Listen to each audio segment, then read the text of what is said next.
Qu'est-ce que nous sommes capables de faire? Donc, nous, à PCA, Action pour la Centrafrique, nous avons mené déjà plusieurs actions en République centrafricaine. Nous invitons les personnes qui veulent en savoir davantage sur le sujet de regarder sur notre site web pour voir les actions. Mais sur le volet sanitaire, quelles sont les solutions? Qu'est-ce qu'on peut faire? Premièrement, nous pensons qu'il faut accélérer le développement de la pharmacopée à base des plantes médicinales. C'est quelque chose qui sont dans nos cultures. Il doit pouvoir avoir un jumelage entre les produits occidentaux et la pharmacopée. Pourquoi? Parce que la pharmacopée, c'est les produits que nous disposons à profusion. Et nous devons nous appuyer sur ces produits-là pour pouvoir mener une action d'envergure, parce qu'il est important de le faire. Deuxièmement, les centres de santé. Nous savons pertinemment que dans les grandes villes de la République centrafricaine, il n'y a pas d'hôpitaux partout. Alors, il faut développer des centres de santé, parce que nous pensons que c'est important. Mais en développant les centres de santé, il faut faire très attention. Il ne faut pas non plus créer la dépendance, parce qu'une fois qu'on les a créés, il faut les alimenter en produits, en médicaments, et cela demande une certaine organisation, une certaine logistique. Mais je pense que travailler par des petits centres de santé, tous les 200, voire les 300 km, ça peut être une solution, une ébauche de solution. Je ne dis pas que c'est la solution, c'est une ébauche de solution. Les structures sanitaires centrafricaines, c'est un point aussi important. Il faut qu'il y ait un meilleur entretien de ces structures-là. Parce que tout le monde décrit que les structures ne sont pas bonnes, elles ne sont pas entretenues. Mais pour vous dire aujourd'hui, l'un des acteurs principaux qui s'occupent des structures en termes de médicaments, en termes d'appui technique et logistique, c'est Caritas. C'est Caritas Centrafrique aujourd'hui qui joue ce rôle. Mais nous, la diaspora, qu'est-ce qu'on a fait? Allez, de notre petite couverture APCA, on va dire oui, on a jeté une pierre dans la mer. Ok, mais d'autres associations ont jeté une pierre dans la mer. Mais est-ce que ça a résolu un problème? Non. Le problème est entier. On est dans des structures sanitaires complètement à la ramasse. Au moment où je vous parle, eh bien, parfois, il n'y a pas de coton, il n'y a pas de compresse. Mais ça a l'air de gêner personne. Ah oui, c'est vrai. Mes enfants sont ici, ma femme est ici. Je me réveille, je suis dans mon appartement. Pas de moustiques, pas de problème de paludisme, pas de problème de rougeole, pas de problème de kwashiorkor, pas de problème de sida, pas de problème de... Allez, pas de problème. Qu'est-ce que nous, la diaspora, nous sommes prêts à vouloir faire pour résoudre ces problématiques sanitaires? Sur le volet alimentaire, je pense que la Centrafrique dispose d'un espace suffisamment étendu pour pouvoir faire de l'agriculture, de l'élevage. Sur l'élevage, on peut avoir l'élevage de bovins, de caprins, de volailles et de la pisciculture. Mais pour ça, il faudrait oser, il faut de l'audace, il faut des propositions. La diaspora doit être force de proposition. La diaspora ne doit pas être celle qui vient ponctionner quelque chose vis-à-vis de son pays d'origine. Parce que nous tous dans cette pièce, on est tous bien contents quand on arrive, qu'on peut avoir du manioc à manger, quand on arrive, qu'on peut avoir du bon poisson à manger. Mais personne ne se dit, mais finalement, est-ce que cet aliment que j'arrive à réavoir chaque fois que je vais à Bangui, est-ce que mes enfants vont avoir la même vie que moi? L'urgence humanitaire, c'est aussi ça. L'urgence humanitaire, c'est aussi cette nourriture qui doit permettre à tout un chacun de vivre, d'avoir le droit de vivre.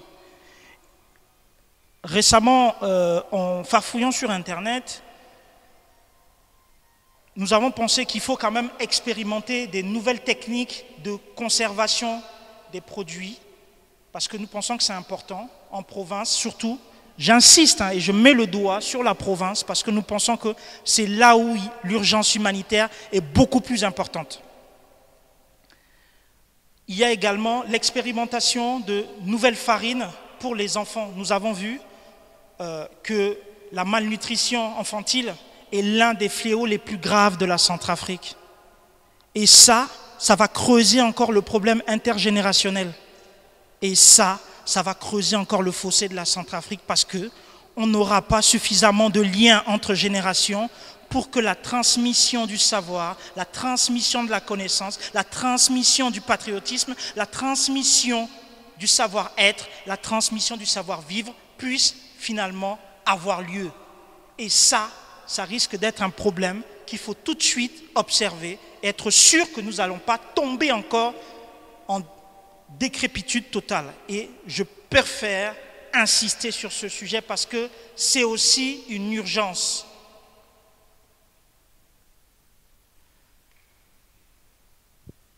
Sur le volet humanitaire, je pense que pour les enfants, nous devons très vite faire attention aux femmes enceintes, aux femmes allaitantes et surtout voir quels sont les aliments qui pourraient concrètement apporter des pistes pour que nous ne puissions plus être dans cette dépendance absolue.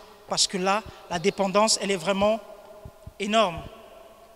Sur le volet socio-économique, nous pensons que les projets à haute intensité de main-d'œuvre sont bien, mais il faudrait qu'il y ait de l'entrepreneuriat aidé. C'est-à-dire qu'il faut qu'on pousse les gens à pouvoir entreprendre, à pouvoir créer quelque chose, à pouvoir se développer, c'est important. Je pense qu'il faut réguler le commerce de proximité parce que, vu nos problèmes que nous avons dans différents endroits de la Centrafrique à cause du transport, des mauvaises infrastructures routières, le commerce de proximité, c'est celui qui est quelque part une référence. Parce que ça peut permettre les gens de commercer, d'aller d'un point A vers un point B. Et ce point A vers un point B est important parce que ça permet aux gens d'échanger, de se côtoyer et surtout de parler. Sur APCA, je vais être très brief. Nous sommes en fonds de dotation. Nous ouvrons à la fois sur des problématiques d'aide humanitaire, mais également des projets d'axes de développement. Nous sommes une plateforme aujourd'hui dédiée aux associations, aux personnes morales et aux personnes physiques qui sont porteurs de projets, parce que nous pensons que être une association pour la Centrafrique mérite de faire des actions en Centrafrique.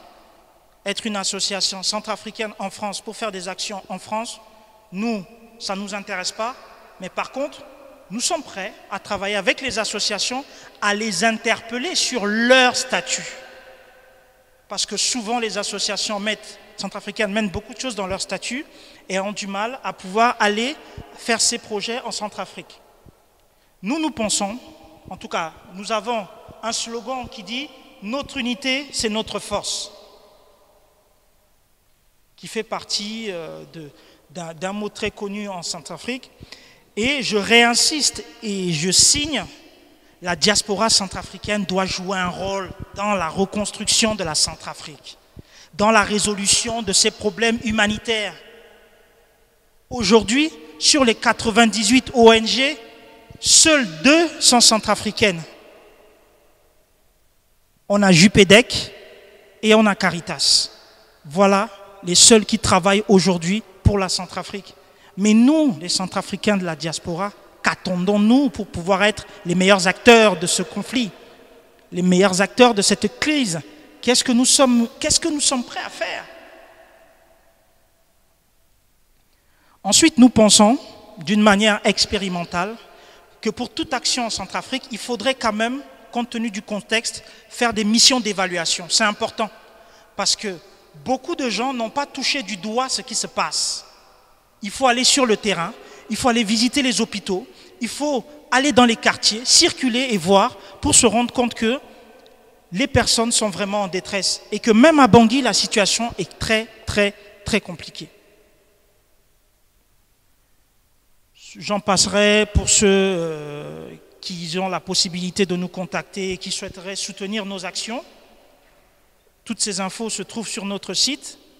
En ce qui concerne le calendrier d'APCA, nous, en juillet, nous avons une mission médicale qui est composée de médecins centrafricains qui vont aller soigner à Bangui et dans les environs de Bangui gratuitement. Ou à titre forfaitaire, les populations centrafricaines qui sont blessées, la mission durera 10 jours. C'est financé totalement aujourd'hui par Action pour la Centrafrique. Donc s'il y a des personnes qui sont prêtes à soutenir aussi ce projet-là, ils sont les bienvenus. En septembre, nous organisons une conférence à l'UNESCO sur la résilience. La résilience est un sujet important. C'est comment on fait pour se pardonner. Et là, Vincent a évoqué un peu le sujet. Il y a la thérapie orale, c'est-à-dire notre culture. Et là-dessus aussi, nous mettons le doigt sur ce sujet. En octobre, nous allons organiser un peu une porte ouverte qui va permettre à tous les partenaires de venir nous voir, qu'on parle un peu de ce qu'on est capable de faire, de ce qu'on a déjà fait, et voir comment cela peut s'inscrire.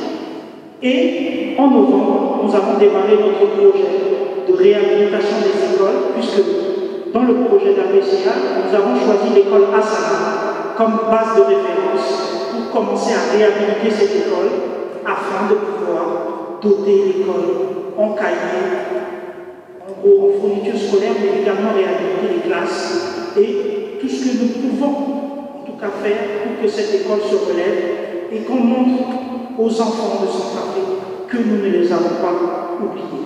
Je vous remercie.